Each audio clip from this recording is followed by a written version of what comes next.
স্থানীয় সময় বুধবার ফ্রান্সের রাজধানী প্যারিসে জড়ো হয় শত শত বিক্ষোভকারী। দেশজুড়ে অবরোধ কর্মসূচির অংশ হিসেবে অবস্থান নেন তারা। আন্দোলনকারীদের ছত্রভঙ্গ করতে টিয়ার গ্যাস নিক্ষেপ করে পুলিশ।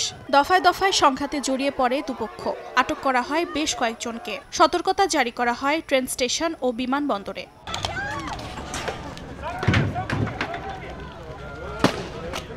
সংঘর্ষ হয়েছে দেশটির মন্টপেলিয়ার এবং নান্টেস শহরেও। দুপক্ষের ধাওয়া পাল্টা ধাওয়ায় রণক্ষেত্রে পরিণত হয় অনেক এলাকা। নিরাপত্তার খাতিরে ৮০,০০০ পুলিশ মোতায়েন করে ফ্রান্স সরকার।